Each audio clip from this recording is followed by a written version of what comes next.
আমন্ত্রণ সবাইকে সরাসরি বিশেষ আলোচনা কেমন বাংলাদেশে অনুষ্ঠানে সঙ্গে আছে মিস্টার আশিক রহমান। অনুষ্ঠানটি সম্প্রচার হচ্ছে সালাম স্টিলের সৌজন্যে। দর্শক, অপচয় কমিয়ে প্রতিটি প্রকল্প নির্দিষ্ট সময়ে শেষ করার ব্যাপারে কঠোর নির্দেশনা দিয়েছেন প্রধানমন্ত্রী শেখ হাসিনা। প্রতিটি প্রকল্প সুপরিকল্পিত, দূরদর্শী এবং টেকসই করার পাশাপাশি এর সুফল যাতে দেশ ও দেশের মানুষ পায় তাও নিশ্চিত করার কথা বলেছেন তিনি। প্রধানমন্ত্রী এমন নির্দেশনার পরেও থেমে নেই অপচয়, প্রকল্পে ফাঁকি এবং স্বেচ্ছাচারিতা।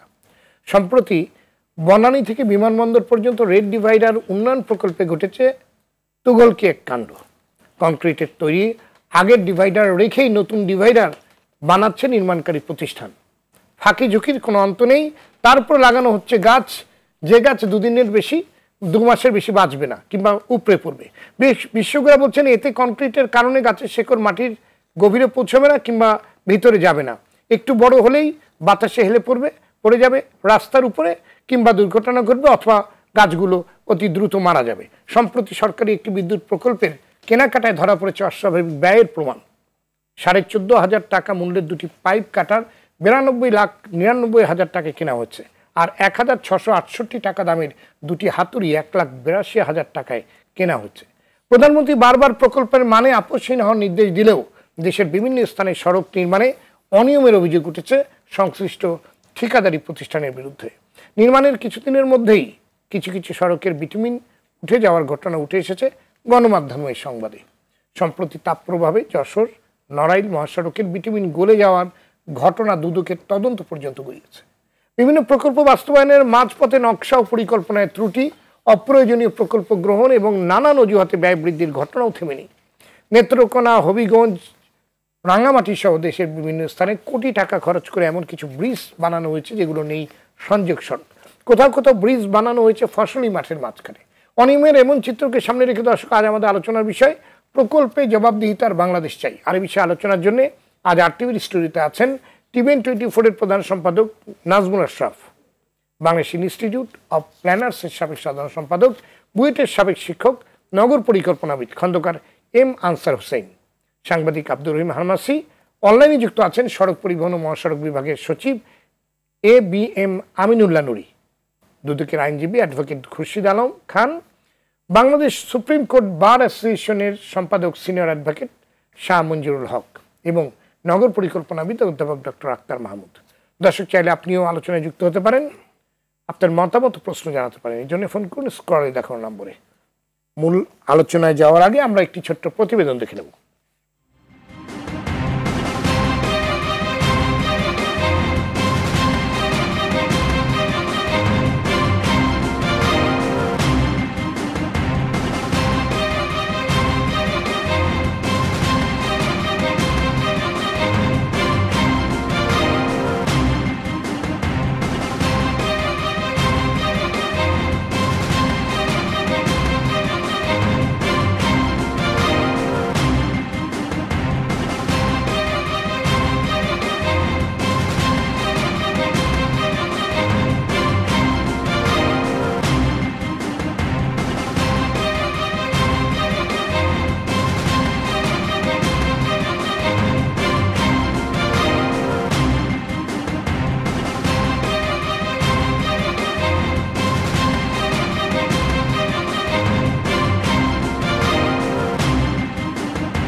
প্রতিবেদনটি আমরা দেখলাম। যাচ্ছি মূল আলোচনায়। অধ্যাপক ডক্টর আক্তার মাহমুদ, কংক্রিটের উপর রোড ডিভাইডার বানিয়ে যদি গাছ লাগানো হয় তা আসলে কতটুকু কাজে দেবে? এটা কি শুধুমাত্র আইওয়াশ, না বুঝেই করা হচ্ছে যে 2 দিন পর গাছগুলো মরে গেলে কিংবা বাতাসে উপরে পড়ে গেলে আবার নতুন প্রকল্প নেওয়া হবে? ধন্যবাদ ধন্যবাদ আপনাকে। আজকাল আমরা প্রচুর পরিমাণে এরকম প্রকল্প দেখি, প্রকল্পগুলো খুব বেশি টেকসই হয় না। এখন অবস্থা দৃষ্টে মনে হয় যে এই প্রকল্পগুলো শুধুমাত্র তৈরি করা হয় একটা ব্যয় করার জন্য, কিছু অর্থ বরাদ্দ পাওয়ার জন্য, একটা প্রকল্প পরিচালক হওয়ার জন্য, এরকম একটা অবস্থা দৃষ্টি আমাদের কাছে মনে হয়েছে। এটা শুধু যে আজকে এই রাস্তার প্রকল্প তা নয়, এইখানে রাজধানী সহ সারা বাংলাদেশে প্রায় প্রতিটি দপ্তরে, সরকারি প্রতিষ্ঠানে এরকম প্রকল্প নিতে দেখা যায়, যে প্রকল্পগুলোতে ব্যয়ের হিসাব এবং সময় বৃদ্ধি, এই ঘটনাগুলো নিয়ে নানা সময় নানা ধরনের পত্রপত্রিকা থেকে শুরু করে ইলেকট্রনিক মিডিয়াতে এটা নিয়ে কঠোরভাবে সমালোচনা দেখা যায়। এখন আমার কাছে মনে হয় সবচাইতে গুরুত্বপূর্ণ যে জিনিসটা, সেই সেই বিষয়টা হচ্ছে যে অর্থের যে এই যে অপচয়, এই অপচয় দেখার যে দায়িত্বে যে পরিকল্পনা কমিশন, এই পরিকল্পনা কমিশনের মাধ্যমেই প্রায় প্রত্যেকটি প্রকল্প অনুমোদন হয়ে আসে। এখন বিশেষত প্রকল্প যখন প্রণয়ন করা হয়, তার ডিজাইন যখন করা হয় এবং তার প্রাক্কলন যখন তৈরি করা হয়, সেই প্রাক্কলিত ব্যয়ের সাথে বাস্তবের যে বিশাল ধরনের তফাৎ আমরা দেখতে পাই। একটু আগে আপনিও বলছিলেন, কয়েকটি উদাহরণ দিয়েও বললেন। এই বাংলাদেশে আমরা বালিশ কেলেঙ্কারির কথা দেখেছি, হাসপাতালে পর্দার কেনার ঘটনা দেখেছি। অর্থাৎ বাস্তবে যে ব্যয়, তার চেয়ে অনেক অনেক গুণ বেশি পরিমাণ অর্থ প্রাক্কলন করা হয় কোনো একটি আইটেমের বিপরীতে। এখন পরিকল্পনা কমিশনের কাজই হচ্ছে প্রতিটা প্রকল্পের এই জিপিপি গুলো পর্যালোচনা করা, সেটাকে দেখা এবং সেটা বাস্তবসম্মত হলো কিনা সেই বিষয়গুলো দেখভাল করা এবং সেই অনুযায়ী তাদেরকে প্রকল্পগুলো অনুমোদন দেয়া। তো আমি মনে করি যে এখানে এই জায়গাটা একটা বড় ধরনের মানে অসম্পূর্ণতা আছে, ঘাটতি আছে, যেই কারণে এই ধরনের প্রকল্প পাশ হয়ে আসে, অনুমোদন হয়ে আসে। আর ফলে বাস্তবতাটা যেটা হয় সেটা কিন্তু আমরা মাঠে ময়দানে দেখি। আমরা বিলের উপরেও ব্রিজ নির্মাণ করতে দেখেছি অ্যাপ্রোচ রোড ছাড়া। এবং আপনি যে কথাটি বললেন যে নগর এলাকায়ও এরকম রোড ডিভাইডার থাকার পরেও দেখা যায় আরেকটি রোড ডিভাইডার তৈরি করা হচ্ছে। এখন এগুলো কতটা যথাযথভাবে করা হচ্ছে, কতটা টেকসই ভাবে করা হচ্ছে। না, আমার প্রশ্ন হলো আক্তার মাহমুদ, এই যে কাজগুলো চলছে, যে এই যে উন্নয়নের কাজ কিংবা প্রকল্পের কাজগুলো, এগুলো দেখভাল করার জন্য কি কেউ নাই? এটা দেখার জন্য তো সড়ক জনপথের ইঞ্জিনিয়ারের থাকার কথা, এটার জন্য প্রকল্প পরিচালকের যা থাকার কথা, এগুলো তো অনেকগুলো আপনার প্রতিষ্ঠান থাকার কথা, যারা এই কাজের মান কি মানের কাজ করছে, কত বড় চুরি করছে, কেউ সঠিকভাবে করছে কিনা, এগুলো দেখার জন্য তো কাউকে লোক তো আছে, দায়িত্ব দেওয়া হচ্ছে, ইঞ্জিনিয়ার আছে সেই। এবং প্রকল্পের টেন্ডারটা কিভাবে হচ্ছে, টেন্ডারটা ঠিক মতো হয়েছে কিনা? আমরা শুনলাম যে এটা টেন্ডারই হয়নি। তো টেন্ডার ছাড়া এত বড় প্রকল্প কিভাবে হয়? এবং আপনার সেটার যে কতটুকু মানসম্পন্ন, সেটা কাজের গাছ যেগুলো লাগাচ্ছে, এই গাছগুলো আসলে এগুলা কি গাছ? আমাদের দেশের নিজেদের দেশীয় গাছও আছে যেগুলো আপনার খুব কম পানিতে, এরকম জায়গাতে যেখানে শুষ্ক এরিয়া, রাস্তার মধ্যে এবং কম আপনার ইয়েতে, আপনার কম মাটিতে এটা থাকবে, কিংবা নিচে যদি মাটির গোড়াটা যেতে পারতো তাহলে অনেক গাছ আছে যে গাছ আপনার বছরের পর বছর কম পানি দিলেও এই গাছগুলো বেঁচে থাকে। নাকি শুধুমাত্র এমনভাবেই প্ল্যানটা করা হয় যে একবার টাকা তুলে নিয়ে গেলাম, এরপর গাছগুলো মরে গেলে কিংবা বাতাসে পড়ে গেলে আবার আমি আবার নতুন টেন্ডার পাবো। এখন নানা ধরনের বিষয় কিন্তু এখানে আছে। আপনার খেয়াল থাকবে বিমানবন্দর সড়কে আমরা এর আগেও দেখেছি একটা সময় বিমানবন্দর সড়কের দুই পাশে যে সোনালু গাছ, আপনার জারুল গাছ, কৃষ্ণচূড়া গাছ, এই গাছগুলো কেটে অদ্ভুত সুন্দর গাছ লাগানো হয়েছে। তখন কি এগুলো দেখার কেউ ছিল না? নিশ্চয়ই ছিল। এখন বিষয়টা হচ্ছে যে প্রকল্পগুলো ডিজাইন করে এবং যে প্রকল্পগুলো বাস্তবায়নের জন্য অনুমোদন নিয়ে আসে, সেই প্রতিষ্ঠানেই যদি এভাবে প্রকল্প তৈরি করে, সেখানে আপনি কার কাছে জবাবদিহিতা চাইবেন অথবা কার কাছ থেকে স্বচ্ছতা চাইবেন। এখানে প্রতিষ্ঠানগুলো কোনো না কোনো ভাবে এর সাথে যুক্ত। আর আরেকটি বিষয় হচ্ছে যে টেন্ডারে মানে পাওয়ার পরে ঠিকাদাররা কি কাজ করছে সেটা দেখভাল করার জন্য কোনো প্রতিষ্ঠান আছে কিনা। অবশ্যই আছে, কারণ এখানে ক্লায়েন্ট প্রতিষ্ঠান যেই হোক না কেন, কোনো না কোনো সরকারি একটি প্রতিষ্ঠান আছে যারা ক্লায়েন্ট। সেই ক্লায়েন্ট প্রতিষ্ঠানের দায়িত্ব হচ্ছে প্রকৌশলী হোক, ইঞ্জিনিয়ার মানে স্থপতি হোক বা অন্য কোনো প্রফেশনাল হোক, ডিরেক্টর হোক, প্রজেক্ট ডিরেক্টর, তাদের দায়িত্ব থাকে এগুলোকে দেখভাল করা এবং কাজের মান দেখা এবং জনদুর্ভোগ যেন না হয় এবং সেটা যেন অবশ্যই টেকসই হয়। এখন সেই জায়গাটাতে মানে যদি ঘাটতি থাকে তাহলে ঠিকাদাররা অবশ্যই সেখানে চেষ্টা করবে সেখানে ফাঁকি দিতে এবং সেখান থেকে বেশি পরিমাণে প্রফিট তুলে নিয়ে যেতে। এখন আমাদের দায়িত্ব হচ্ছে যে সরকারি প্রতিষ্ঠানে দায়িত্বপ্রাপ্ত কর্মকর্তা কর্মচারী যারা আছেন তারা যেন মাঠের ময়দানে থাকেন, সরেজমিনে দেখেন এবং কাজের মান যেভাবে টেন্ডারে দেওয়া হয়েছিল সেই অনুযায়ী কাজের মান নিশ্চিত করা হচ্ছে। ধন্যবাদ আপনার কাছে, আমি পরে আবার আসবো। আসলে এই যে মানে এখানে একটা দুর্নীতিগ্রস্ত চক্র তৈরি হয়েছে, মানে যারা আসলে আমরা তো জানি যে সেখানে ইঞ্জিনিয়ার আছে, চিফ ইঞ্জিনিয়ার আছে এগুলো দেখভাল করার জন্য, কিন্তু আসলে সবার চোখের সামনে দিয়ে মানে মানে এরা এত আপনার অপ্রতিরোধ্য হয়ে গেছে যে মানে এত বড় একটা রোডের মধ্যে যেখানে শত শত মানুষ গাড়ি ঘোড়া চলাচল করছে তাদের সবার সামনে এই অনিয়মগুলো করে যাচ্ছে। ধন্যবাদ আপনার কাছে, পরে আমি আবার আসবো। জনাব নাজমুল আশরাফ, মাননীয় প্রধানমন্ত্রী বারবার প্রকল্পের জবাবদিহিতা নিশ্চিত করার কথা বলেছেন। মাননীয় প্রধানমন্ত্রী পরিকল্পিত প্রকল্প গ্রহণের কথা বলেছেন, অপচয় বন্ধ করার জন্য শক্তভাবে বলেছেন, অপচয় বন্ধ করার জন্য কড়া নির্দেশনা দিয়েছেন। তারপরেও এইসব ঘটনা ঘটছে কিভাবে প্রকাশ্য দিবালোকে সবার চোখের সামনে? ধন্যবাদ আশিক ভাই। মাননীয় প্রধানমন্ত্রী তো প্রকল্প সম্পর্কে অনেক কথাই বিভিন্ন সময় বলেছেন, আমরা শুনেছি। মানে প্রকল্প নেয়ার আগে কি কি বিষয় বিবেচনা করতে হবে, প্রকল্প নেয়ার পরে কিভাবে বাস্তবায়ন করতে হবে, সেটি যাতে জনস্বার্থে হয়, টেকসই হয়, খরচ কম হয়, সাশ্রয়ী হয় এবং জনস্বার্থে সেটা কাজে লাগে এবং নির্দিষ্ট সময়ের মধ্যে শেষ করতে পারে যাতে খরচ না বাড়ে। এই পরামর্শ বা নির্দেশগুলো তিনি সব সময় দিয়ে থাকেন, বিভিন্ন উপলক্ষে দিয়ে থাকেন, আমরা অনেক বছর ধরে শুনছি। কিন্তু উনি যে পরামর্শ বলি, উপদেশ বলি, নির্দেশ বলি দিয়ে যাচ্ছেন, তার বাস্তবায়ন কতখানি হচ্ছে? আমরা প্রকল্পের বাস্তবায়ন, যারা বাস্তবায়ন করবে তারা কি করবে? হ্যাঁ, আমরা প্রকল্পের বাস্তবায়ন নিয়ে আমরা কথা বলছি, কিন্তু প্রকল্প বাস্তবায়ন সম্পর্কিত যে নির্দেশ সেটির বাস্তবায়ন কতটুকু হচ্ছে?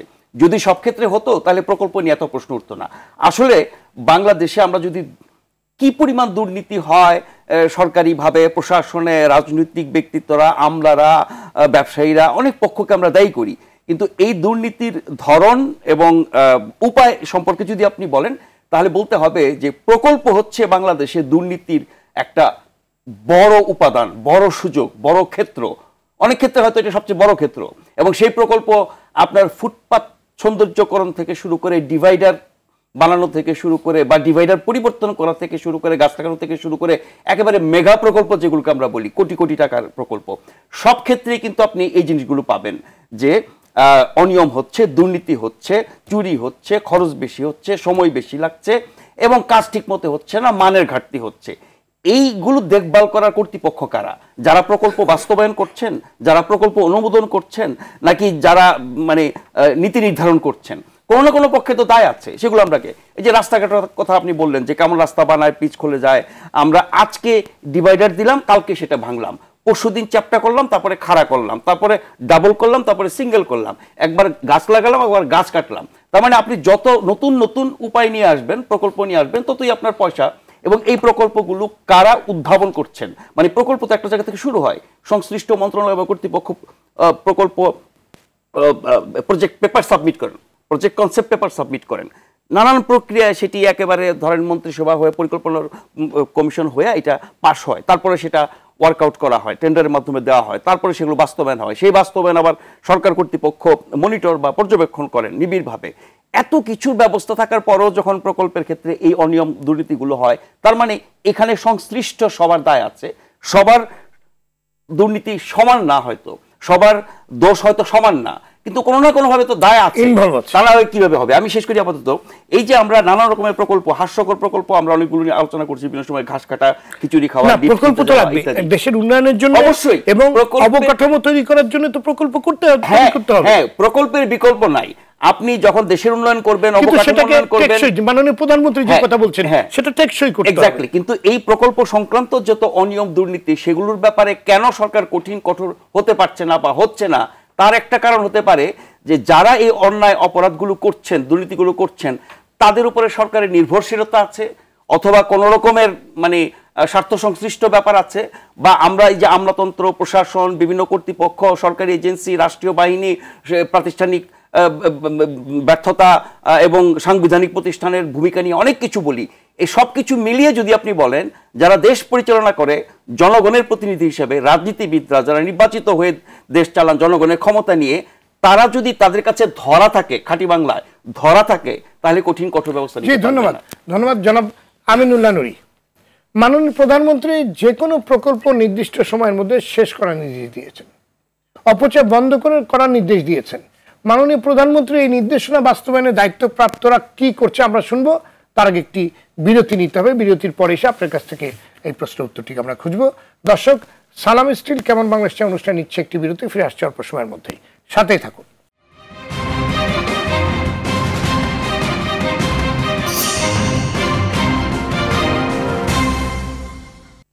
দর্শক, বিরতির পর আবারও স্বাগত কেমন বাংলাদেশ অনুষ্ঠানে, সঙ্গে আছে আমি সৈয়দ আশিক রহমান। আজ আমাদের আলোচনার বিষয় প্রকল্পে জবাবদিহিতার বাংলাদেশ চাই। অনুষ্ঠানটি সম্প্রচার হচ্ছে সালাম স্টিলের সৌজন্যে। আমরা ফিরছি আলোচনায়। জনাব আমিনুল্লাহ নূরী, যে কোনো প্রকল্পে নির্দিষ্ট সময়ের মধ্যে শেষ করার নির্দেশনা দিয়েছেন মাননীয় প্রধানমন্ত্রী। প্রতিটি প্রকল্পের মান নিশ্চিত করার পাশাপাশি অপচয় বন্ধেরও নির্দেশ দিয়েছেন তিনি। কিন্তু প্রধানমন্ত্রী এই নির্দেশনা বাস্তবায়নের দায়িত্বপ্রাপ্তরা আসলে কি করছে, তারা কতটুকু তাদের দায়িত্ব পালন করছে? আপনাকে ধন্যবাদ। আপনার মাধ্যমে আরটিভির দর্শক সবাইকে আমি ধন্যবাদ জানাচ্ছি। গুরুত্বপূর্ণ একটা প্রসঙ্গ আলোচনায় নিয়ে আসছেন। অবশ্যই কয়েকটা তথ্য দিতে চাই, কিন্তু অবশ্যই প্রকল্প সম্বন্ধে শেষ করার প্রয়োজন। যদি কেউ শেষ করতে না পারে, দায়িত্ব যারা বাস্তবায়ন করে তাকে নিতে হবে, এর বিকল্প নাই। বাট এর কিছু কিন্তু সীমাবদ্ধতা আছে, সেগুলো আমি একটু পরে বলবো। আর দেখভাল করার কেউ নাই এটা কিন্তু বলবো ঠিক নয়। কিন্তু যদি আমি বলি, আমরা যখনই কোনো অভিযোগ পাই আমাদের সামনে আসে, মন্ত্রণালয়ের সামনে, আমরা দ্রুত আমরা ইনকোয়ারি করে ব্যবস্থা নিই। আমি যদি এই মুহূর্তে যদি বলি, আমার কমপক্ষে 20 জন প্রকৌশলীর বিরুদ্ধে বিভাগীয় মামলা চলছে, প্রায় 7 জন মতো অফিসারকে কিন্তু এই মুহূর্তে কিন্তু সাসপেন্ড করা আছে, 20 জন ঠিকাদার কিন্তু ডিবার করা আছে আগামী কিন্তু 2 বছরের জন্য। যখন এই সামনে আসে আমাদের একটু সময় তো একটু স্পেস দিত ইনকোয়ারি করার জন্য, হঠাৎ করে আমরা করা যায় না।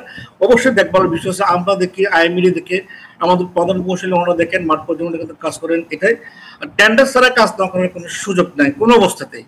আমি একজন প্রতিবেদক আমাকে কিন্তু ফোন করেছিল, আমি বললাম আপনাকে একটু করে ফোন দেন, আমি কারা জোর দিন নাম্বারটা নিয়ে আপনি সরাসরি কথা বলবেন ইঞ্জিনিয়ারের সাথে। আমাকে ফোন ব্যাক করে নাম্বারটা দেওয়া হয় না, আমি আপনাকে নাম্বারটা দিচ্ছি, ওই জোনের এডিশনাল শিখলে আপনি একসাথে তার সাথে ফোনে কথা বলতে পারেন। আর আমি নিজে কিন্তু ওই রাস্তাটা আমি দেখতে গিয়েছি। ছোট গাছ লাগানোর মধ্যে গাছগুলো শিকড় খুব ছোট হবে, প্রায় 3 ফিট মতো ওখানে মাটি বাট হচ্ছে। মূলত কিন্তু সৌন্দর্য বর্ধনের কাজ, বড় গাছ নয়। কয়েকটা জায়গায় মাটি তোলা যায়নি, নিচে কিন্তু কেবল আছে, আমাকে ওরা দেখালো। বিশেষ করে রেডিসনের সামনে কেবল আছে, ওটা উপরে একটা ওভারহেড বিলবোর্ড, এসব কিছু অন্য জায়গা থেকে মাটি সরিয়ে দেওয়া কিন্তু হচ্ছিল। যে জায়গায় লাইটের কেবল পড়ে গেছে তাহলে মাটি সরাতে পারে না, তাহলে অন্য কাজ তারা আমার বিষয়টা জানে। তারপরে আমি বলছি প্রধান কৌশলী পুরোপুরি বিষয়টা যাচাই করে যেন আমাকে রিপোর্ট দেয়। আমি তাৎক্ষণিক ব্যবস্থা কিন্তু নিয়েছি। কেউ অপরাধ করে পার পেয়ে যাবে এই সুযোগ কিন্তু এই মুহূর্তে নাই। আমি বললাম আপনাকে, আমি প্রায় 20 জনের বিরুদ্ধে বিভিন্ন মামলা চলতে 7 জনকে সাসপেন্ড করছি। হয়তো অনেকের মধ্যে যদি মামলা প্রমাণিত হতো, অনেকে চাকরি ইতিমধ্যে অনেক কয়েকজনের কিন্তু চাকরি হয়েছে বিভিন্ন কিন্তু অপরাধে। যে পুরো 5 কিলোমিটার যে পুরো এয়ারপোর্ট রোডে যে 5 কিলোমিটার, এই পুরো 5 কিলোমিটারই কিন্তু একই অবস্থা। এখানে কিন্তু অত্যন্ত মানে একটা গোজামিল কাজ দিয়ে কাজটি করা হয়েছে। এটা আমি রিপোর্ট চেয়েছি, এখানে কোনো অনিয়ম থেকে অবশ্যই তাদের সংশোধন ব্যবস্থা নেওয়া হবে, এর মধ্যে কোনো সন্দেহ করার কোনো কারণ। আমি বললাম ইতিমধ্যে আমি আপনি একটা খতিয়ান দিলাম, 20 জন বড় ঠিকাদারকে ডিবার করা হয়েছে 2 বছরের জন্য। আমার প্রায় 20 জনের মতো অফিসারকে মধ্যে বিভাগে আমরা রুজু করা হয়েছে। ইতিমধ্যে প্রায় 7 জনকে আমরা সাসপেন্ড করেছি, তাদের বিরুদ্ধে মামলা চলছে। হয়তো যদি চূড়ান্ত প্রমাণিত হতো অনেকে চাকরি দিতে পারবো। কিন্তু আমার একটা প্রশ্ন আপনার কাছে, আমরা যখন কোনো অনিয়ম নিয়ে, কারণ আমরা জানি যে কোনো প্রকল্পে কিংবা যে কোনো উন্নয়নের কাজে কিন্তু আপনাদের ইঞ্জিনিয়ার এবং সেগুলোকে তত্ত্বাবধান করার জন্য পরিদর্শকও থাকে, কিন্তু যখন আমরা দেখি যে আপনার এই দিনের পর দিন মানে প্রকাশ্য দিবালোকে এই অনিয়মগুলো চলতে থাকে, এই নিম্নমানের কিংবা গোজামিল দেওয়া কাজ যখন চলতে থাকে, তখনও যখন কারোর টনক যখন নড়ে না, এবং সবচেয়ে বেশি একটি সমস্যায় পড়তে হয় যে নির্দিষ্ট প্রতিষ্ঠানের কিংবা যাদের কাজ তাদের প্রকৌশলী কিংবা কারোর সাথে কথা বলতে গেলে কিংবা তাদের কাছে কিছু জানতে গেলে যে অসহযোগিতা, তারা তারা তারা কোনো রকম সহযোগিতা করেন এবং যতটুকু পারা যায় সুযোগ নাই। কেউ যদি তথ্য দিতে না যায়, তথ্য দিতে ফর্ম আছে, ওই ফর্ম নিয়ে আবেদন করবেন। আমার কাছে অভিযোগ করছে কিন্তু দুর্নীতির জন্য 106-এ ফোন করার জন্য সবাইকে বলা আছে আমার। জি, আর যদি কে তথ্য না দেয়, তথ্য দিতে ফর্ম আছে, তথ্য দিতে বাধ্য। আমি বললাম যে প্রতিবারে ফোন করলাম, আমাকে একটু করে ফোন দেন, আমি কারা জড়িত কাজটা আমি নাম্বারটা নিয়ে আমি বিস্তৃত তথ্য আপনি নেবেন। আর নিচে অনেক সময় কাজ করে কত জুনিয়র থেকে কত ঠিকাদার লোক থেকে কত তথ্য ঠিকভাবে আসে না। আমি জানি প্রতিবাদে কথা বলতে পেরেছি, না পারলে যদি আমার ফিডব্যাক দিত, আমি নাম্বারটা কিন্তু আমি তার কিন্তু সেভ করে নিই, তার হতো। আমি বললাম এটা কিন্তু দেখা হচ্ছে এমন নয়, অবশ্যই দেখা হচ্ছে। যখন আমাদের নজরে আসে আমরা ব্যবস্থা নিচ্ছি। আমি তো আপনার একটা কোচের কিন্তু দিলাম, কিন্তু 20 জন ঠিকাদার বিরুদ্ধে অ্যাকশন নেওয়া মানে আমার 40টা মামলা আছে কিন্তু হাইকোর্টে। ওরা আমার তারা আমাদের কি ছেড়ে দিচ্ছে না, কিন্তু ওরা আমার চ্যালেঞ্জ করছে কিন্তু হাইকোর্টে গিয়ে। আমার ড্যাম আমি যাই যাদের বিরুদ্ধে কিন্তু ব্যবস্থা নিয়েছি, আমার সড়ক প্রকৌশলী সমিতির যারা আছে কিন্তু তাদের মধ্যে কিন্তু কেউ আছে কিন্তু আমি কার কি হবে না, কিন্তু ছাড়তে হবে না। আর একটা বিষয় আসছে আপনার বক্তব্য শুরুতে, আমাদের বিটুমেনের কিছু অংশ কিন্তু গলে গেছে। দেখেন সড়ক কিন্তু 22,476 কিলোমিটার রাস্তা কিন্তু মেনটেন করে, এর মধ্যে যেটুকু অংশ বিটুমেন জোরে করে গেছে। আপনি দেখেন আপনার 5 কিলোমিটার রাস্তা সব জায়গায় ভালো আছে, হঠাৎ করে কিন্তু 10 মিটার কিংবা 20 মিটার হঠাৎ করে কিন্তু বিটুমেন গলে গেছে। যদি আমার ঠিকাদার মান খারাপ হতো, বিটুমেন খারাপ হতো, পুরো 5 কিলোমিটার রাস্তা আমার কি খারাপ হওয়ার কথা ছিল। কিন্তু অল্পটা কেন হলো, কিন্তু এটা আমি কিন্তু স্যাম্পল নিয়ে এসে ল্যাবরেটরি টেস্ট কিন্তু আমি কিন্তু করেছি। অনেক জায়গায় বিটুমেনের পরিমাণ বেশি পড়েছে, অনেক জায়গায় নিচের বেসমেন্ট কিন্তু ভালো ছিল না। এই জন্য প্রায় 8-10 সারা দেশে কিন্তু 8-10টি টাকা কিন্তু হয়েছে। এমন নয় যে এই জন্য কিন্তু কাজের আমি একটা রাস্তা পুরোপুরি ভালো, কিন্তু তার মতো 10 মিনিট কিন্তু খারাপ হয়ে গেল। একজন ঠিকাদার কিন্তু পুরো রাস্তা খারাপ করে, সে কিন্তু 10 কিলোমিটার ইচ্ছে করে খারাপ করবে না। আর আমরা বিটুমেন নিয়ে সবসময় দেখি বিপিসি থেকে, কিন্তু সবসময় বাংলাদেশ পেট্রোলিয়াম কোম্পানি আমরা বিটুমেন নিয়ে আসি, অর্থাৎ বিটুমেনের মান খারাপ হওয়ার কোনো তারপরে বলছি আমি রিপোর্টটা আমি কিন্তু মানে সচিব মহোদয়, একটি দুর্ঘটনার জন্য কিন্তু পুরো রাস্তায় যদি 1 ফুটের একটি কিংবা আধা ফুটের যদি একটি গর্ত থাকে, সেটাই কিন্তু যথেষ্ট প্রাণহানির জন্য কিংবা দুর্ঘটনার জন্য।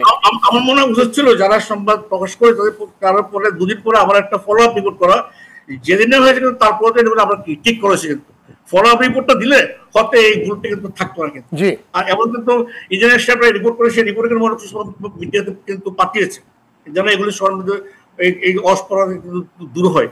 আমি কি দেখেন এই 15 বছর কিন্তু 506টা প্রকল্প ইঞ্জিনিয়ার সাহেব কিন্তু তারা বাস্তবায়ন করেছে। আমি যদি ধারাভাবে সবাইকে খারাপ বলি, তো যারা ভালো কাজ করে তারা তো হতাশ হয়ে যাবেন।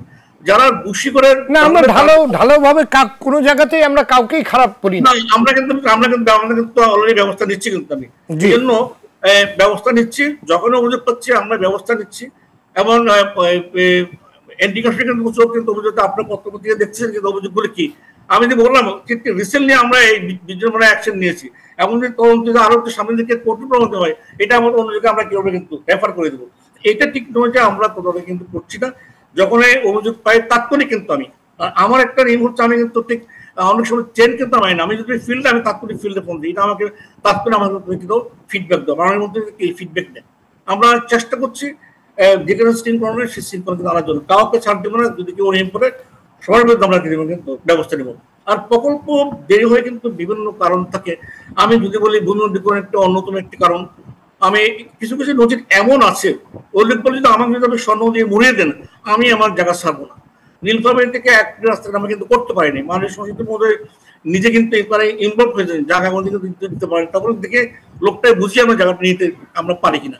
যারা ফরেন ফান্ডেড তারা কিন্তু বিভিন্ন পর্যায়ে তারা কিন্তু কাজ কিন্তু আপনি এই যে বললেন তদারকি, শুধু তদারকি কিন্তু আমি নয়, কিন্তু যারা কিন্তু আমার ফরেন এড প্রকল্প ওরাই কিন্তু কাজ তদারকি করেন। আমরা যে এস্টিমেটটা করি ওটা কিন্তু ওরা কি ভেরিফাই করে, যদি টেন্ডার করি কাগজ কিন্তু পাঠাই দিতে হয়, তারা কিন্তু ভেরিফাই করে আমি যখন টেন্ডার মূল্যায়ন করা হয় আবার তারা ইয়ে যায়, তারা বলকে ইয়েস তোমার সবকিছু ঠিক আছে, তুমি এখন যাও। এই সকল কাজ করতে অনেক সময় কিন্তু চলে যায়।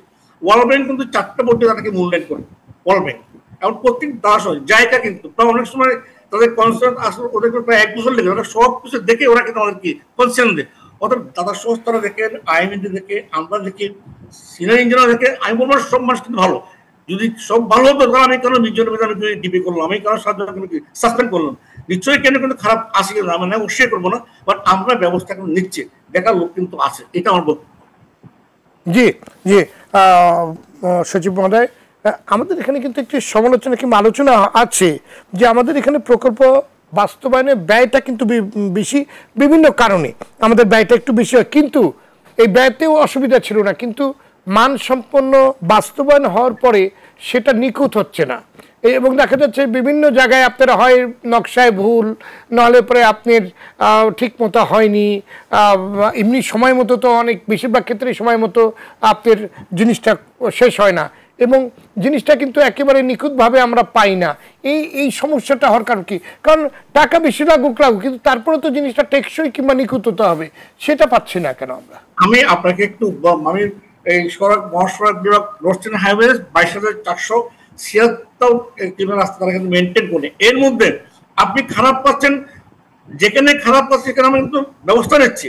আপনি আজকে সারা দিতে আপনি কিন্তু তাকান, আমি যদি বলি আপনি দক্ষিণ দিকে যান, বঙ্গবন্ধু এক্সপ্রেস হয়ে যান, আপনি বেনাপুর, আপনি বরিশাল, আপনি উত্তরবঙ্গ দিয়ে আপনি পার হয়ে যান, টাঙ্গাইল পার হয়ে আপনি চলে যান, আপনি দেখেন, আপনি চিটাগং দিকে যান, আপনি দেখেন, আপনি প্রথমে গেটও আপনি ঢাকা চিটাগং রোডের অবস্থা তো মানে খুবই খারাপ অবস্থা হয়ে গেছে। খারাপ করতে এটা কিন্তু ঢাকা চিটাগং রোডের কিন্তু ক্যাপাসিটির মধ্যে অ্যাডজাস্ট হয়ে গেছে, এটা আমরা আবার কিছু বিশ্বাস করেছি, আমরা খুব দ্রুত এটা 10 লেনের কাজ শুরু হবে, কারণ এটা তারপরে রাস্তার মান কিন্তু এখন ভালো, নিশ্চয়ই ইতিমধ্যে হয়তো আপনি কাছে আমি কিন্তু জানি না রাস্তার মান অবশ্যই, তবে ট্রাফিক এত বেশি বেড়েছে এটা কিন্তু আর সংগ্রাম করে, এটা আমাদের 10 লেন না করলে কিন্তু অলমোস্ট এখন 10 লেন না করলে এটা কিন্তু এই যে লেন বাড়ানোর ব্যাপারটাতেও কিন্তু অনেক রকম আলোচনা আছে যে আপনাদের বিভিন্ন জায়গায় বটল নেক, আপনি 10 লেন করে কি করবেন যদি আপনার বটল নেকগুলো বিভিন্ন জায়গায় আপনার বড় বড় বাজার, রাস্তার মধ্যে বাজার বসে দিচ্ছে, বড় বড় বিল্ডিং ভবন তৈরি হয়ে গেছে, আপনি এখন বিশাল বড় 10 লেন করছেন, সামনে গিয়ে হয়ে যাচ্ছে হলো 4 লেন কিংবা 2 লেন।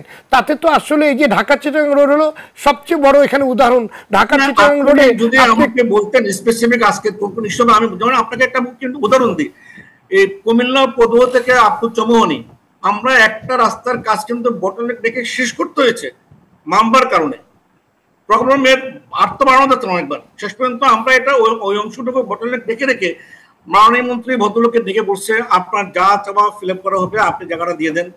তারপরে আমাদের একজন গণমাধ্যমের সিনিয়র ভাই কিন্তু ওনাকে ফোন রিকোয়েস্ট করছে ভাই মামলাটা উঠান, আমরা কাজটা করে ফেলি কিন্তু, বাট আপনি যদি যান পদুয়া থেকে আপনি বেগমগঞ্জ চমোহনে দেখবেন মধ্যে কিন্তু বটলনেক রয়ে গেছে, একেবারে ইচ্ছে করে কে কিন্তু কোনো জায়গায় বটলনেক কিন্তু রাখে না।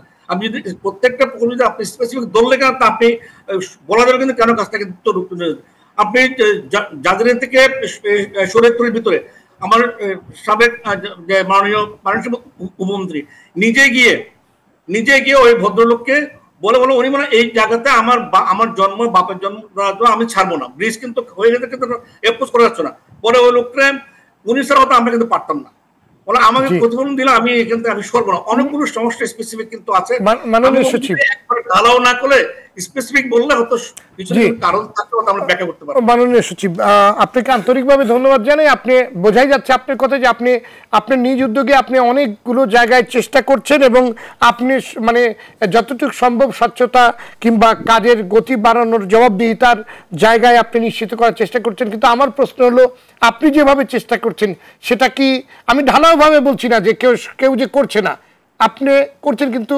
সবাইকে আপনার মতো এরকম উদ্যোগ কিংবা চেষ্টা, এই যে মাননীয় প্রধানমন্ত্রী যে আহ্বান জানাচ্ছেন যে আপনার স্বচ্ছতা নিশ্চিত করা, দ্রুত শেষ করা, জবাবদিহিতা করা, সেই উনার আহ্বানে সারা দিকে সবাই কাজ করছে। আমি তো আমার ব্যাপারে বলতে পারবো সবার জন্য তো আমার মনে হয় সবাই কাজ না করে দেশটা এগিয়ে যেতেন না, কিন্তু আমি যে অ্যাকশন টুকু আমরা এই পর্যন্ত নিচ্ছি কিন্তু আমার রোড সাইডে এগুলো সব কিছু আমি সাপোর্ট করছি না। মাননীয় প্রধানমন্ত্রী অনেক আক্ষেপ করে বলেছেন যে উন্নয়নের সুফল উই পোকা খেয়ে ফেলছেন, মানে এটাও তো একটি বড় মেসেজ যে যারা এই যে সঠিকভাবে কাজ করছে না, বিভিন্ন দুর্নীতি আশ্রয় নিচ্ছে, তাদেরকেও তো আপনার আসলে জবাবদিহিতার ওটা আনা প্রয়োজন বলে আমরা মনে করি। আপনি যেভাবে করছেন, আমার মধ্যে আসি, সামনে আরো নিয়ে আসবো, কাউকে ছাড় দেবো না। ব্যবসা নেব। অনেক ধন্যবাদ, অনেক ধন্যবাদ জনাব আমিনুল্লাহ নুরী, আপনি এত রাত্রে আমাদের সাথে সময় দিয়েছেন এবং আমরা অত্যন্ত আসলে আপনার কিছু কৃতজ্ঞ, কারণ বিভিন্ন আলোচনায় আপনাকে আমরা পাই। অন্তত আপনাকে আমরা ডাকলে কিংবা জনগণের মুখোমুখি হতে আপনি সাহস রাখেন এবং সবসময় আপনাকে আমরা পাই। নিশ্চয়ই ভবিষ্যতে আপনাকে আমরা এই ধরনের আলোচনায় পাবো। অনেক ধন্যবাদ আপনাকে। আপনাকে ধন্যবাদ। জি, আমরা চলে যাচ্ছি জনাব খন্দকার আনসার হোসেন আপনার কাছে। এমন প্রকল্প কেন নেওয়া হচ্ছে যা জনগণের কাজে লাগছে না? আসলে প্রকল্প কাজে লাগছে না এটা যেমন ঠিক না, কিছু কাজে লাগছে, কিন্তু যেভাবে ভাবা উচিত। আমি কিছু কিছু প্রকল্পের কথা বলছি, যেমন মনে করেন হঠাৎ করে জমির মাধ্যমে কিংবা ক্ষেতের মাঝখানে আপনার একটি ব্রিজ বানানো হয়ে গেছে, তারপর আপনার অনেক জায়গায় কালভার্ট করা হয়েছে যেখানে আসলে কোনো লিঙ্ক রাস্তাই নাই, এরকম কিন্তু অনেক। আমি ওই প্রকল্পগুলোর কথা বলছি। প্রকল্প তো অবশ্যই উন্নয়নে লাগবেই, ইনফ্রাস্ট্রাকচার তৈরি করার জন্য তো প্রয়োজন, এটা তো লাগবে।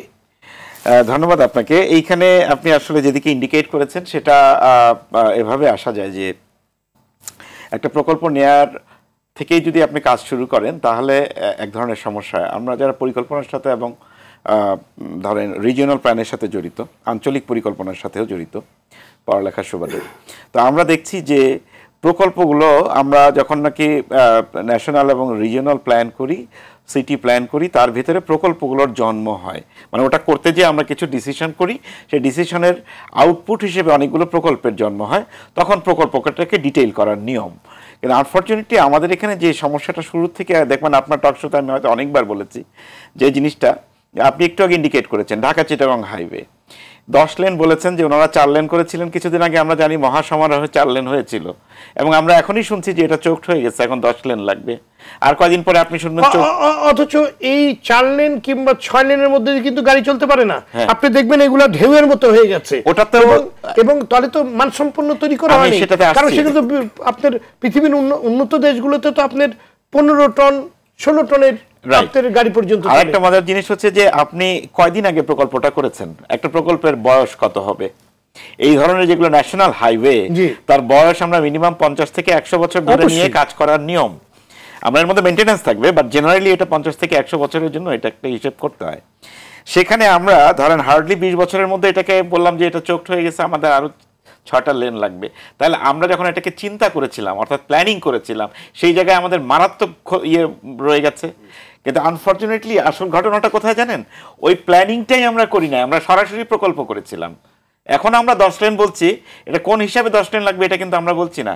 আর কয়দিন পরে বলবো থুক্কু 10 লেন না, আসলে 12 লেন লাগবে।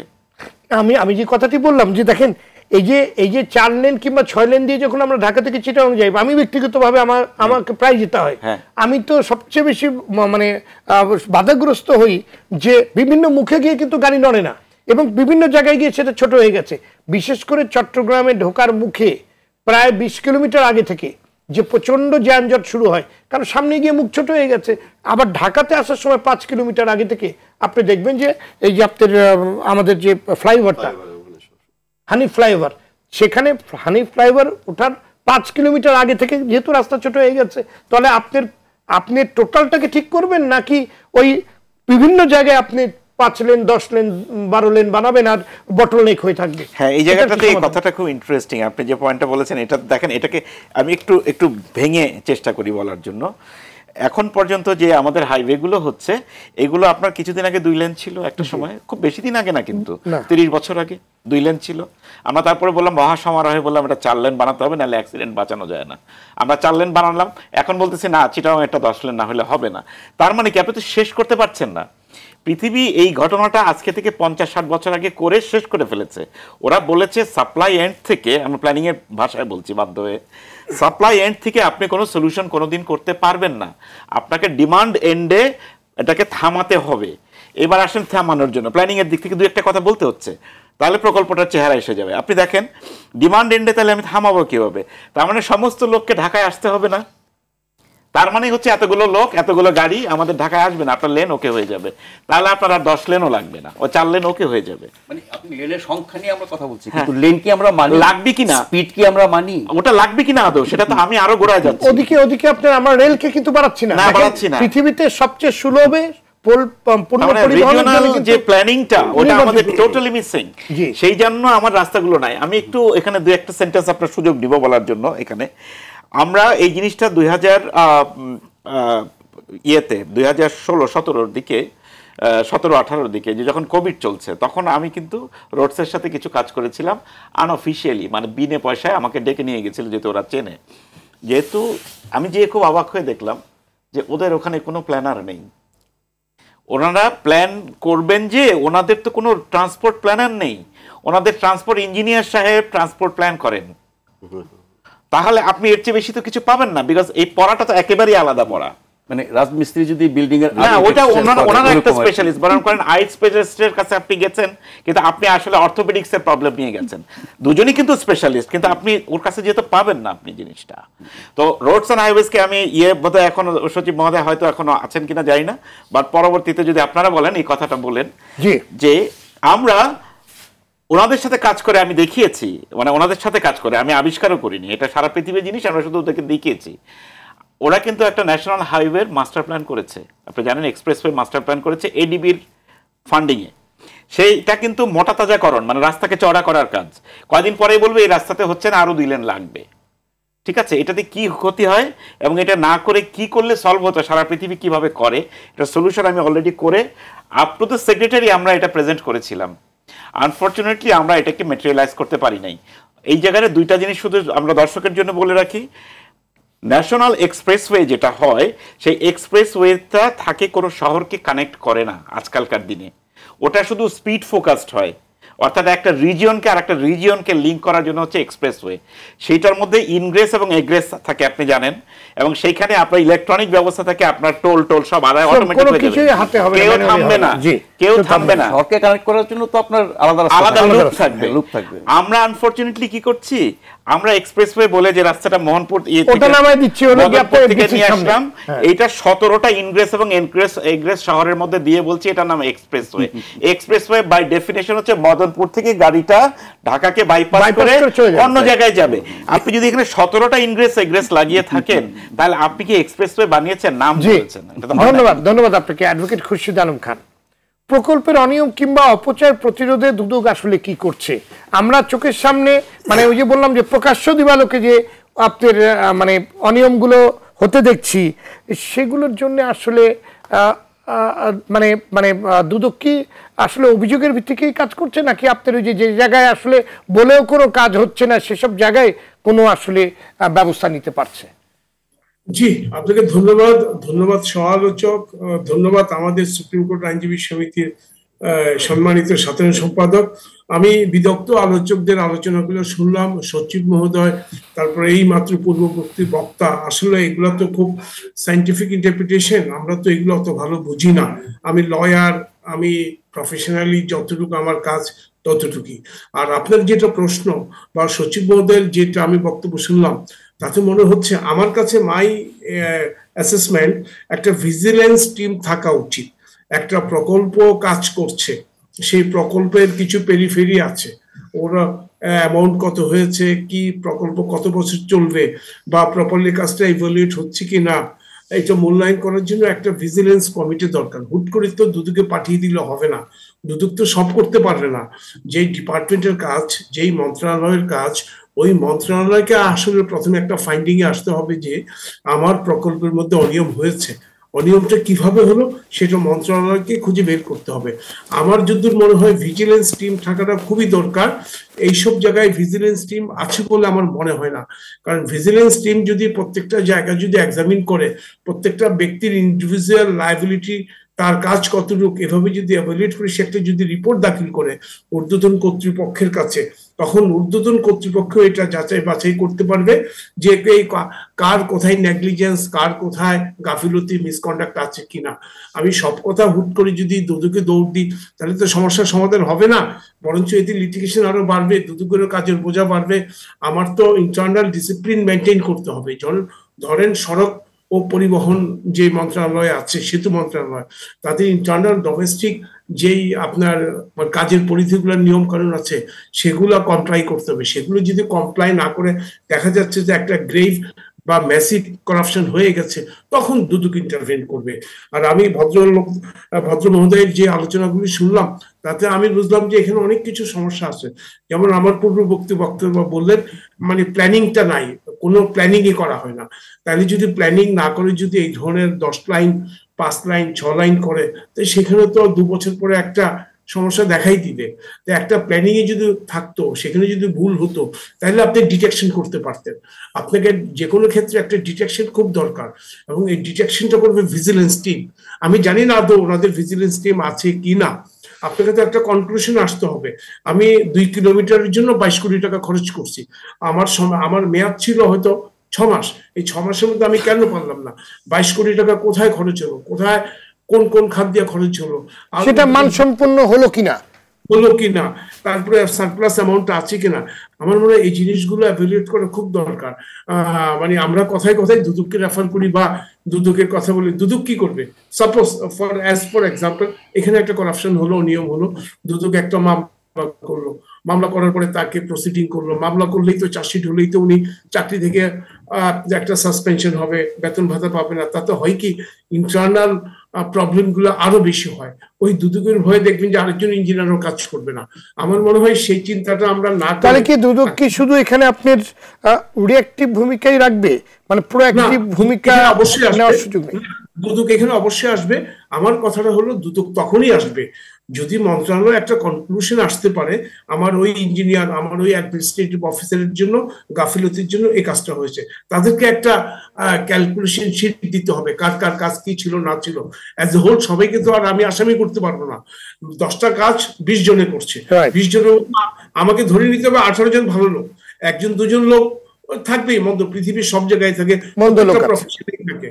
তো কাজে আমার মনে হয়, আমি যেটা মনে করি, আমি ওনাদের মতো অত বিজ্ঞ না এইসব সেক্টরে। আমাদের কাছে যখন মামলা আসে তখন আমরা এক্সামিন করি, এক্সপার্টদের অপিনিয়ন চাই, ওদের সঙ্গে ইন্টারাকশন করি, তখন ওই প্রশ্নগুলো আসে। কিন্তু আমার মনে হয় ভিজিলেন্স টিম এবং মন্ত্রণালয় যদি আরো তৎপর হয়, এবং যদি প্রত্যেকটা কাজের যদি দেখভাল করে একটা মূল্যায়ন রিপোর্ট হয় প্রতি 6 মাস অন্তর অন্তর, এই জিনিসগুলো আর থাকবে না। আর ওটা তো একটা ভয়ঙ্কর ব্যাপার, প্ল্যানিং ছাড়াই যদি প্রজেক্ট হয়ে থাকে। কারণ প্ল্যানিং, উইদাউট প্ল্যানিং, আমি একটা মামলা পেয়েছি, এই মামলাটা তো আমাকে প্ল্যান করতে হবে। আমি মামলাটা কিভাবে আগাবো, কিভাবে আমি প্রসিড করব, কোন পয়েন্ট আর্গুমেন্ট করব। আমার যদি প্ল্যানিং না থাকে, তাহলে আমার প্ল্যান তো সাফার করবে। তো কাজে আমি মনে করি ভদ্রলোক যে আলোচনা করলো, ইটস এ ভেরি ইম্পর্টেন্ট, একটা প্ল্যানিং থাকা উচিত। আমার মনে হয় এখানে আমাদের কোনো ঘাটতি আছে। জি, অনেক ধন্যবাদ আপনাকে অ্যাডভোকেট শাহ মঞ্জুরুল হক। বিভিন্ন প্রকল্পেই জবাবদিহিতার ঘাটতি দেখা যাচ্ছে, এর কারণ কি বলে আপনি মনে করেন? মাননীয় প্রধানমন্ত্রী আক্ষেপ করে বলেছিলেন উন্নয়নের সুফল উইপোকা খেয়ে ফেলছে। এই উইপোকা আসলে কারা? কারণ মাননীয় প্রধানমন্ত্রী যত আন্তরিকভাবে, যেভাবে উনি চাচ্ছেন যে উন্নয়নের যে স্বপ্নটা উনি দেখছেন, সুফলটা যেন সারা দেশের মানুষ পায়, সেই মেসেজটা মাননীয় প্রধানমন্ত্রী বারে বারে দিচ্ছেন। কিন্তু এই যে দুর্নীতিবাদ যারা আপনার বিভিন্নভাবে এই উইপোকা হয়ে আপনার খাচ্ছে, তাদেরকে আসলে ধরতে পারা যাচ্ছে না কেন? তাদের বিরুদ্ধে ব্যবস্থা নেওয়া যাচ্ছে না কেন? জি, মাননীয় প্রধানমন্ত্রীর স্বপ্ন হচ্ছে উন্নত সমৃদ্ধ বাংলাদেশ গড়ে তোলা, স্মার্ট বাংলাদেশ গড়ে তোলা। এবং আজকে 16-17 বছর ধরে মাননীয় প্রধানমন্ত্রী একটানা ক্ষমতায় আছেন। এর আগে 5 বছর ছিলেন। একটা সময় ছিল যখন আমাদের রাস্তাঘাট কিন্তু ছিলই না, হাইওয়ে এক্সপ্রেসওয়ের কনসেপ্টই আমাদের ছিল না। সেই জায়গা থেকে আমি প্রথমে মাননীয় প্রধানমন্ত্রীকে ধন্যবাদ জানাই এবং প্রকল্পের সাথে জড়িত তাদেরকে, যে আমাদের অনেকগুলি মেগা প্রজেক্ট হয়ে গিয়েছে। এবং সেই মেগা প্রজেক্টগুলির নাম আর আমি বলছি না, কিন্তু আমরা ঢাকা থেকে যে ডিস্ট্রিক্টগুলির নাম বলা হলো, বরিশাল বলেন, ময়মনসিংহ বলেন, সিলেটের এক্সপ্রেসওয়ের কাজ শুরু হয়েছে, চিটাগাং আবার শুরু হচ্ছে, সবগুলি কিন্তু আমাদের সামনে এখন ভিজিবল। যে আমরা খুব সহজেই, আপনি ঢাকা ধানমন্ডি থেকে বা গুলশান থেকে এয়ারপোর্ট যেতে এখন লাগে 10 মিনিট, গুলশান থেকে লাগে 5 মিনিট। এটা অকল্পনীয়, আমরা একদিন চিন্তা হয়তো করতে পারতাম।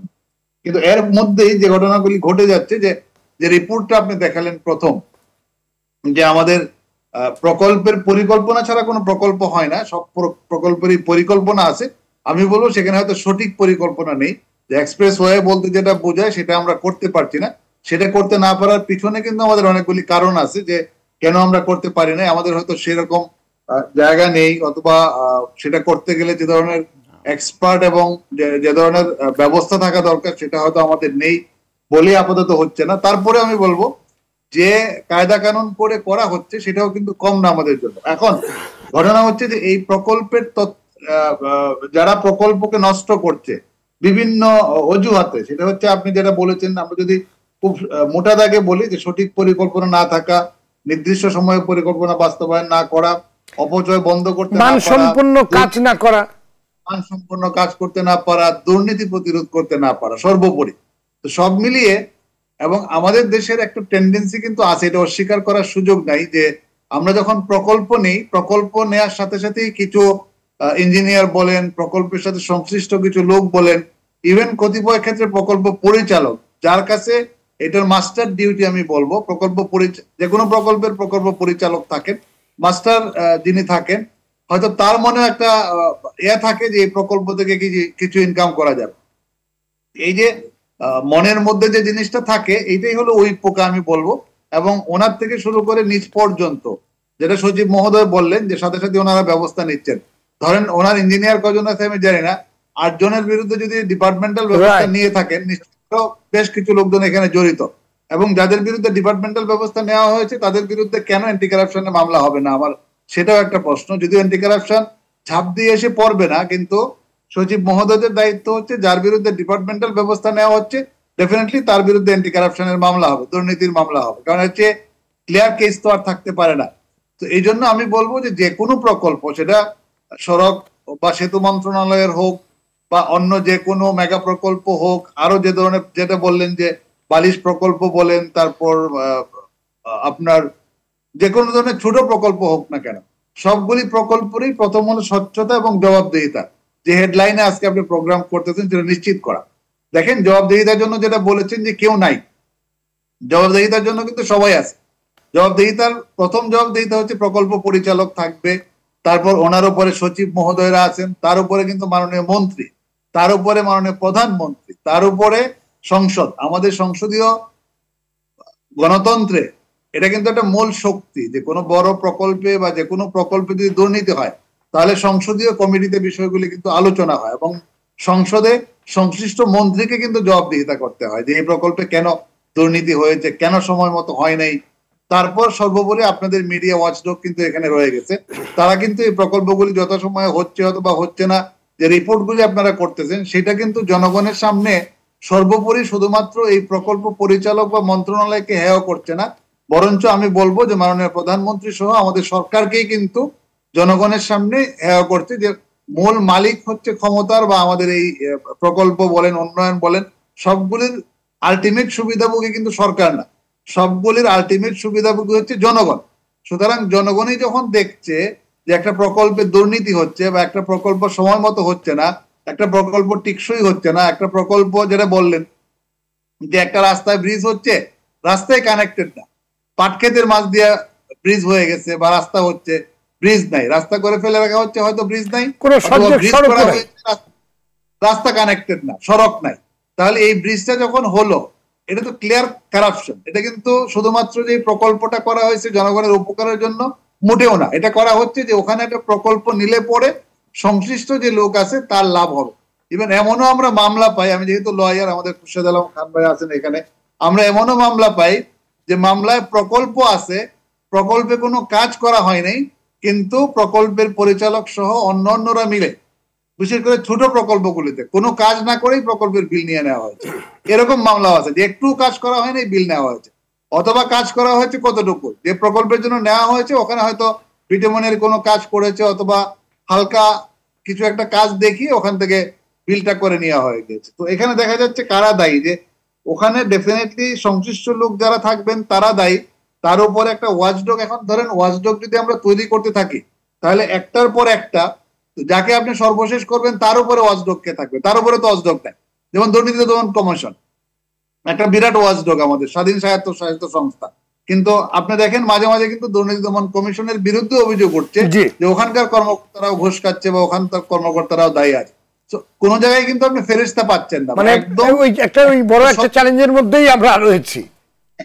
আমরা যে ওয়াচডগ যেটা বললাম যে আমাদের প্রকল্প তারপরেও তো নির্দিষ্ট জায়গায় কিছু, যেমন দেখেন বিভিন্ন জায়গায় কাজ চলছে, তো সেই কাজগুলো দেখা কিংবা সেগুলোতে ইন্সপেকশন করা তো একটি গ্রুপের দায়িত্ব, কিন্তু তারা যদি সেটা না করে, এটা কিন্তু দেওয়া আছে, আমি বলবো না যে কোনো প্রকল্প ইন্সপেকশন গ্রুপের বাইরে আছে। এখন তাহলে বুঝতে হবে যে তারা ওই দুর্নীতির সাথে জড়িত, তাদের সাথে সহযোগিতা আছে, ডেফিনেটলি তাদের সাথে সহযোগিতা আছে। আমি বলবো যে যারা ওয়াচডগে থাকবে, দুর্নীতি দমন কমিশন সহ, এখন কিন্তু আমাদের আরেকটা জিনিস হয়েছে, কিছুদিন ধরে আপনারা দেখতেছেন যে আমাদের সুপ্রিম কোর্টে PIL হয়, মানে পাবলিক ইন্টারেস্ট লিটিগেশন।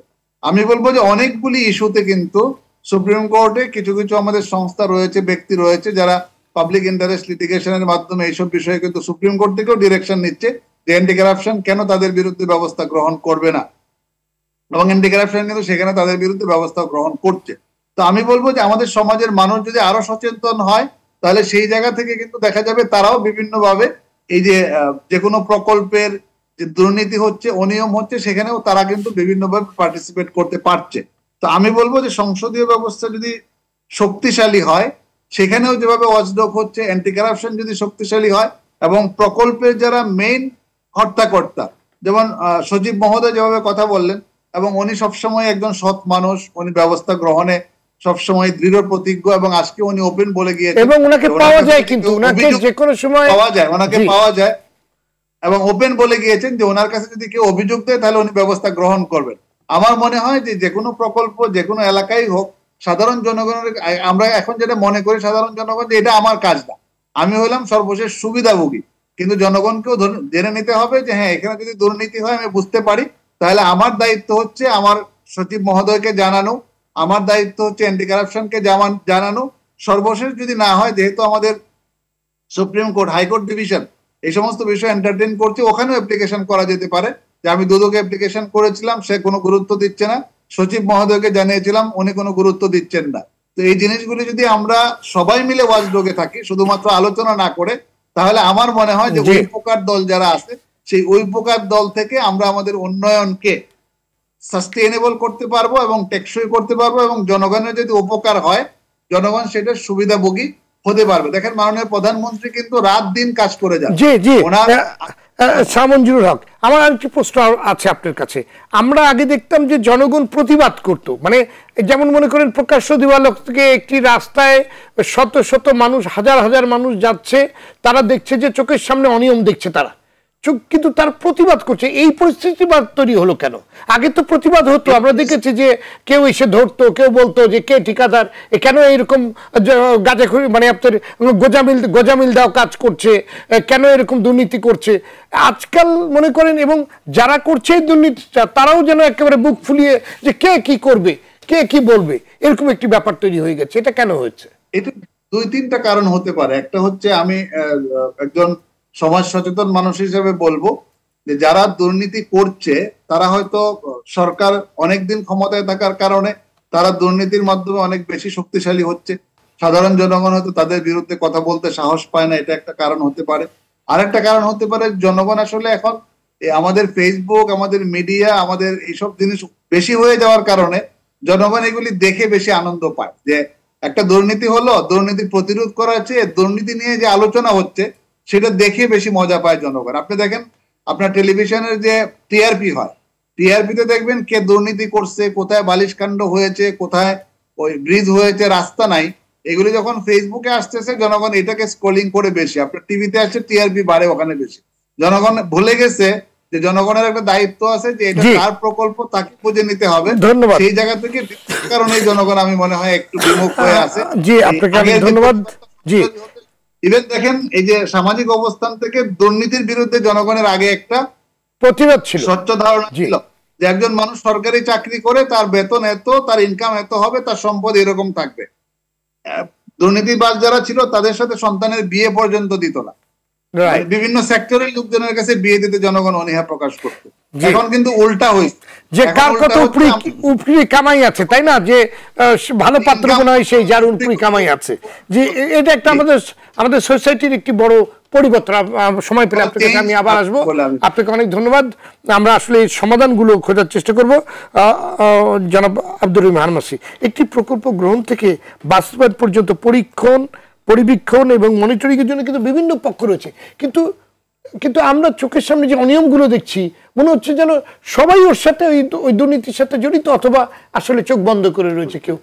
যেমন শাহ মঞ্জুরুল হক যে কথাটি বললেন যে একটি মানে কোনো কিছু অনেক প্রকল্প দেখা গেছে যেটার কোনো কাজই হয়নি, অথচ বিল তুলে নিয়ে চলে গেছে, এগুলো কিভাবে হয় কিভাবে? না না আসলে আপনার আলোচনার শুরুতেই আমি আসলে আমাদের সারা দেশের বয়ে যাওয়া ঘূর্ণিঝড়ে যারা প্রাণ হারিয়েছেন এখন পর্যন্ত জানা যাচ্ছে যেটা সে সংখ্যা হয়তো খুব বেশি না, কিন্তু জানি না হয়তো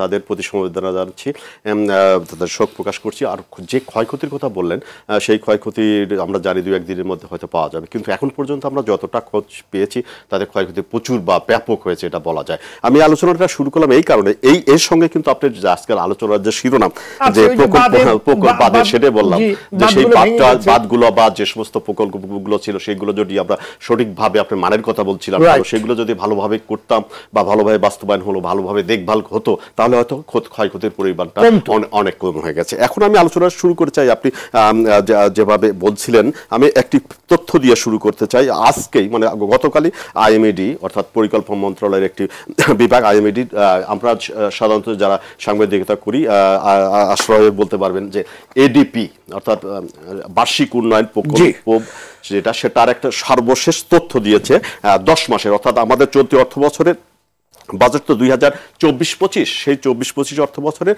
জুলাই টু এপ্রিল অর্থাৎ 10 মাসের বাস্তবায়নের তথ্য প্রকাশ করেছে। সেখানে আমাদের এই অর্থ বছরে এডিপির পরিমাণ ছিল 2,74,000 কোটি টাকা। আমি শুধু ফিগারগুলো দেখছিলাম জাস্ট আলোচনার একটু সংযুক্ত করার জন্য।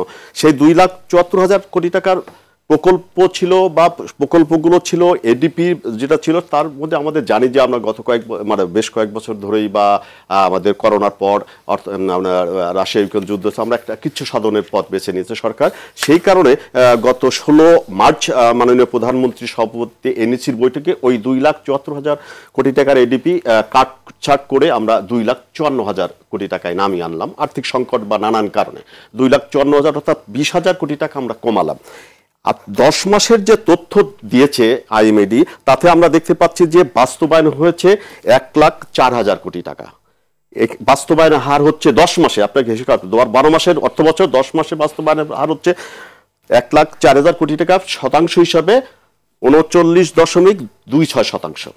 আর হচ্ছে আপনার এই যে বাকি 2 মাস আছে সেই 2 মাসে বাকি 2 মাস তো বাকি আছে 2 মাস, 2 মাসে কি 61%?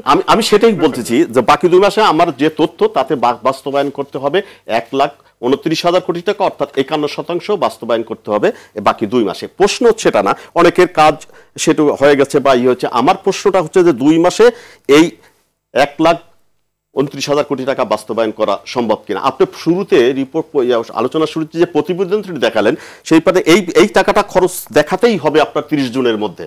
আপনি যেটা দেখালেন না যেমন তেমন করে গাছ লাগাচ্ছে আছে, অর্থাৎ প্রকল্পটি যদি আপনি 30 জুনের মধ্যে শেষ না করে বিলটা জমা না দেন তাহলে কিন্তু আপনি বিল পাবেন না। ওই যে কাজের মান বা কাজ দ্রুত শেষ করার তাগিদে এই কারণে কিন্তু ওই কাজটা করা হচ্ছে। আমি জানি না যে হয়তো গোজামিলের কাজ, কারণ হচ্ছে কাজটা যদি আপনি 30 জুনের মধ্যে বিলটা কমপ্লিট করে বিলটা সাবমিট না করে তাহলে কিন্তু ওই কাজে তো আসলে আমার কোনো লাভ হচ্ছে না। আমি যেটা বলতে চাচ্ছি সেটা এই যে শেষ 2 মাসে প্রতি বছরই প্রতি অর্থ বছরের শেষ সময় এসে যেন তেন ভাবে প্রকল্পটি শেষ করা, যেন তেন ভাবে টাকাটা খরচ করে মানে করা, এই যে বালিশ কেলেঙ্কারি বলেন বা বড় বড় দুর্নীতির যে আশ্রয়, এই যে শেষের দিকে টাকা খরচ করার মানসিকতা, তাহলে কি এগুলো বুঝে শুনেই করা হয় যে একদম শেষ সময় গিয়ে টাকাগুলো আটকে রাখবো, শেষ সময় গিয়ে খরচ করবো যাতে করে এগুলো নিয়ে চলে যাবে? আসলে দুটি আমি ঘটনা দেখেন একটু সুস্পষ্ট আমাদের চোখের সামনে দুটি ঘটনা বলছে।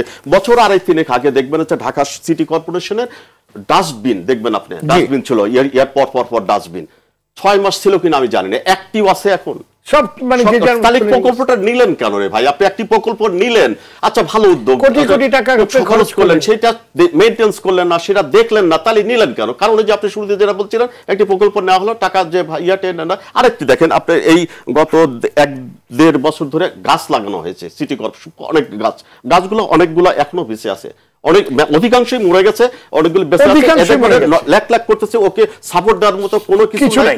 ওই গাছগুলো লাগানো হয়েছে হলো প্রজেক্টের টাকা খরচ তাহলে আমার কথা হচ্ছে যে চোখের সামনে যেগুলো ঘটছে সেগুলা কেন আমি আমার সিটি কর্পোরেশন বলি বা প্রকল্প পরিচালক বলি বা প্রকল্প কেন না হচ্ছে? আপনি বারবার মাননীয় প্রধানমন্ত্রীর কথা বলছিলেন, প্রধানমন্ত্রী হ্যাঁ বলছেন, কিন্তু কথা শুনছেন না। সেইটা তো শোনা উচিত।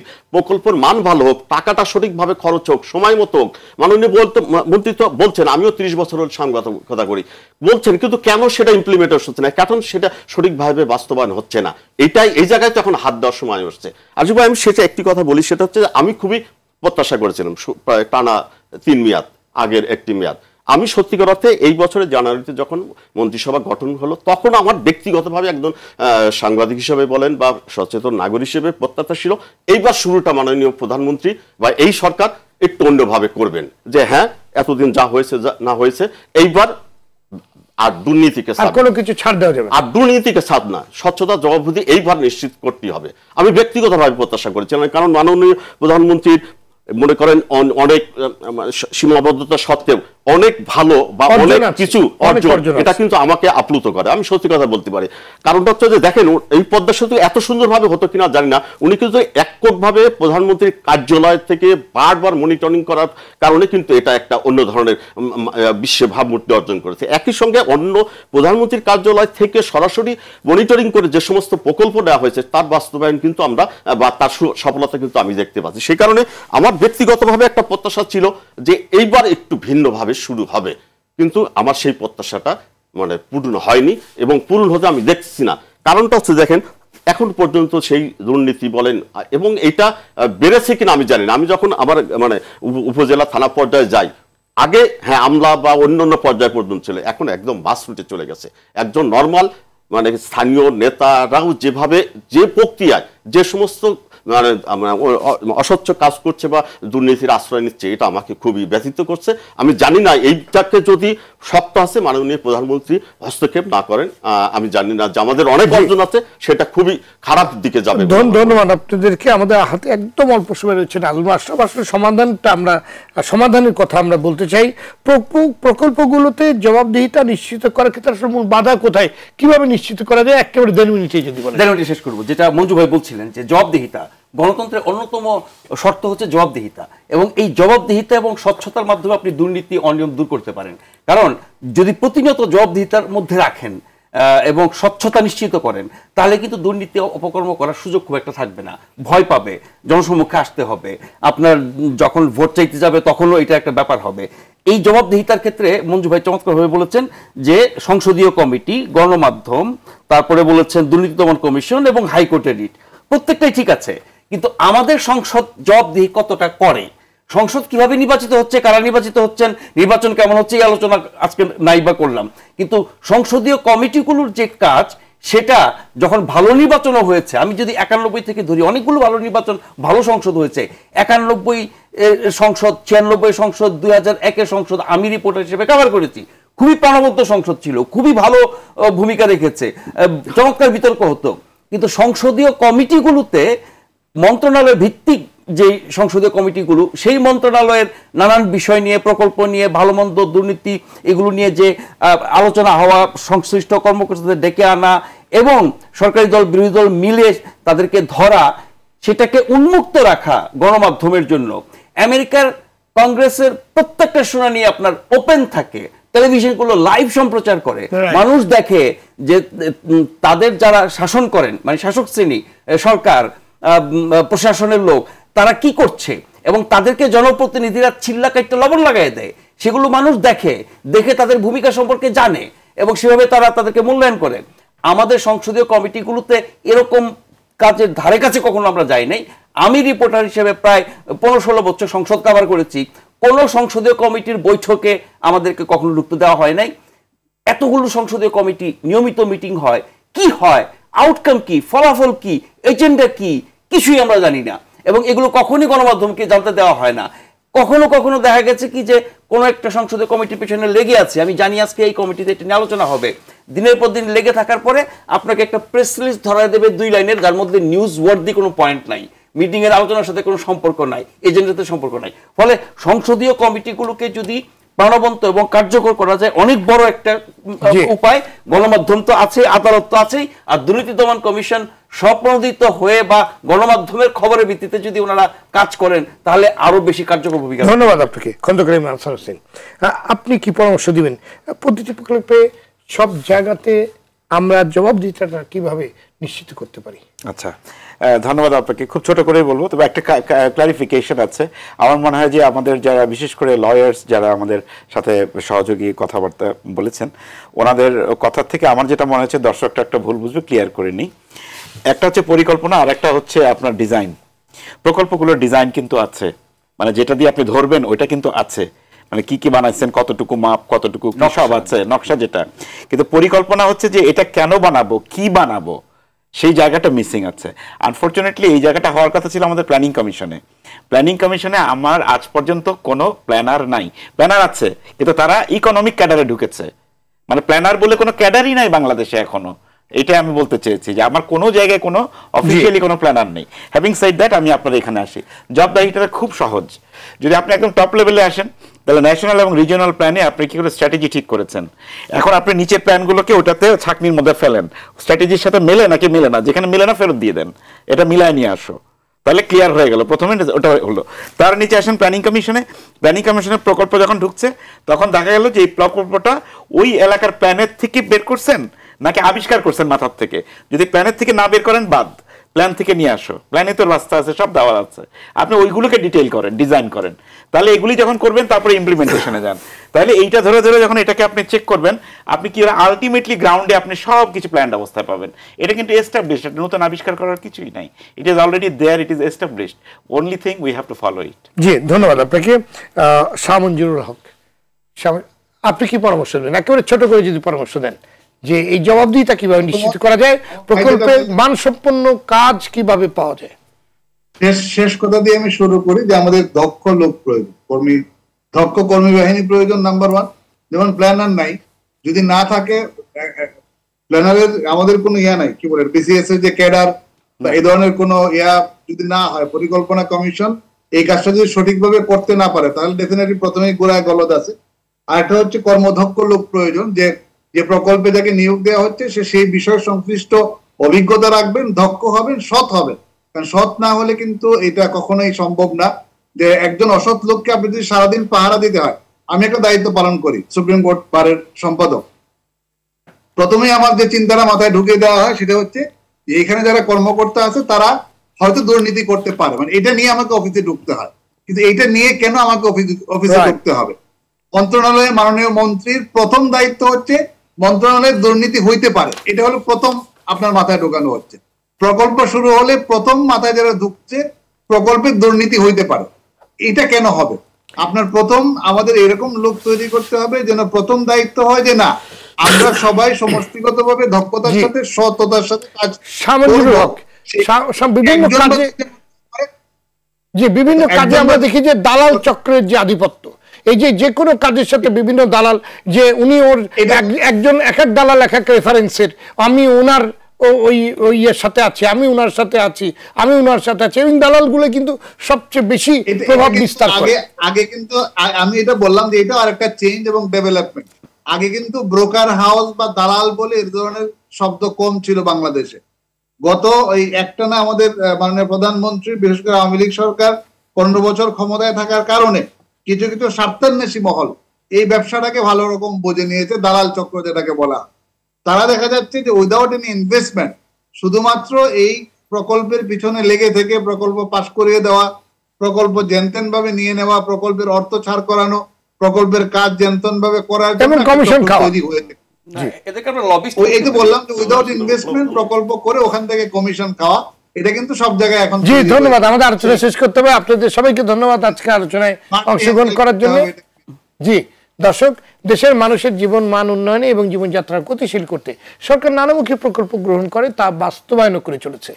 এর বহুমাত্রিক সুফলও পাওয়া যাচ্ছে। তবে কিছু কিছু প্রকল্পের বাস্তবায়ন সংশ্লিষ্টদের অনিয়ম ও দুর্নীতির কারণে সরকারের ভাবমূর্তি যেমন প্রশ্নবিদ্ধ হচ্ছে, তেমনি জনগণকেও ভোগান্তিতে পড়তে হচ্ছে।